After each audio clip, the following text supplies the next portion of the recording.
Long, long ago, an evil dragon terrorized the forest until it was imprisoned by a powerful wizard. Now, years later, the dragon has revived, and it's up to you to use the power of the wizard's descendants, the Drassel family, to defeat the dragon once again.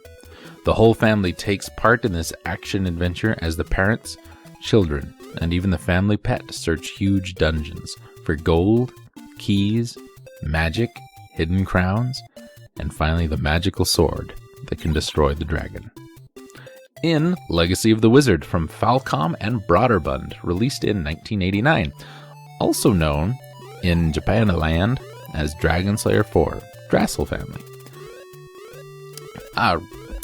What can I tell you? Fantasy-themed action role-playing platform game. Very adventure-y, very Metroid-y. Released for the MSX and Famicom in Japan and the NES in the United States. Dragon Slayer 4 is an installment of Falcom's Dragon Slayer series and one of the only 3 Dragon Slayer games to make it to the United States. The game is an early example of an open-world, non-linear action RPG, combining action RPG gameplay with... I hate this term so much. Metroidvania-style action-adventure elements. It's not a Metroidvania. Metroid did it first. Castlevania picked up on it, and then everyone went, oh my god, this is so much fun. Anyway, that's another story for another day. The game chronicles the story of the Warzin family and their attempt to destroy an ancient dragon named Keela that is magically entrapped in a painting within an underground labyrinth.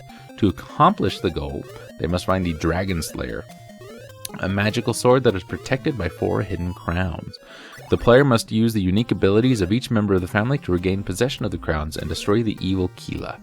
Like many games of its era, the story of Dragon Slayer 4 is explained almost entirely in the game's instruction manual. The game itself contains very little text and does little to add or even explain the story of the game. The Warzin family consists of 6 members of 3 generations, plus a family pet which resembles a small dinosaur. Why are they called the Warzin family? I don't know, I thought it was Drassel family.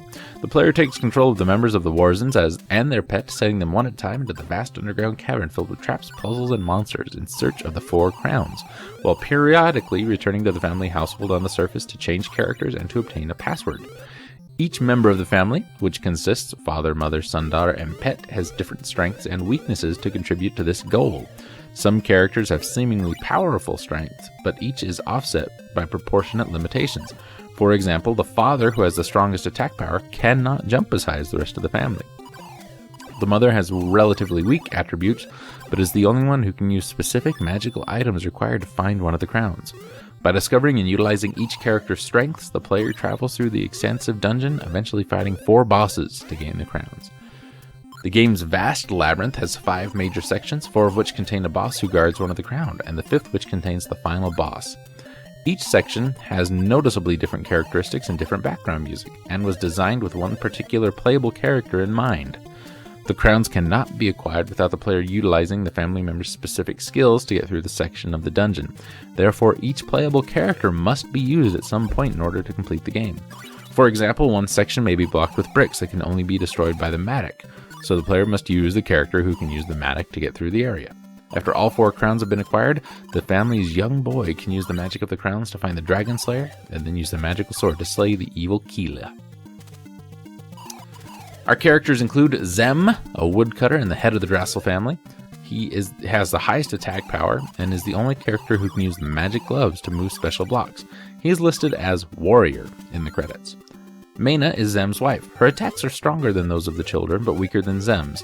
She's the only one who can use the magical wings, the magical key, and the crossbow. She is listed as the Wizard in the credits. Roas, the brave son of Zem and Mena, spelled differently that time. He's the only one who can use the 4 crowns to find the Dragon Slayer, and the only one who can wield the Dragon Slayer itself. His attacks are weak, and his main use in the game is to find the Dragon Slayer and use it to defeat the final boss. He's listed as Ranger in the credits. Lil is Roas's sister and daughter of Mena and Zem. She can jump higher than the rest of the family, and is also the only one who can use the Matic to destroy special blocks. Her attacks are equal to the power of Roas. She's listed as Elf in the credits. Pochi is the family's pet. He acts like a dog, but is actually a monster from the underground dungeon. His attacks are powerful, but his attack range is limited. He cannot jump very high and can use very few magical items. His most distinctive attribute is his relative immunity. The monsters in the dungeon do not harm him. Pochi can even stand on the monsters' heads, using them as stepping stones to reach places he cannot normally reach due to his poor jumping ability. He is listed as Monster in the credits. Jaila is the grandmother of Roas and Lil. She appears on the character select screen, but is not a playable character. Her only use in the game is to supply the password needed to continue. And Duel is the grandfather of Roas and Lil. He was once a powerful wizard who trapped the evil dragon Kila in a painting long ago. He's on the character select screen, but he is not a playable character. He accepts the passwords that the grandmother gives you. What can I tell you about Legacy of the Wizard? This is a fantastic game. It is amazingly fun. Great controls, great graphics, the music is amazing.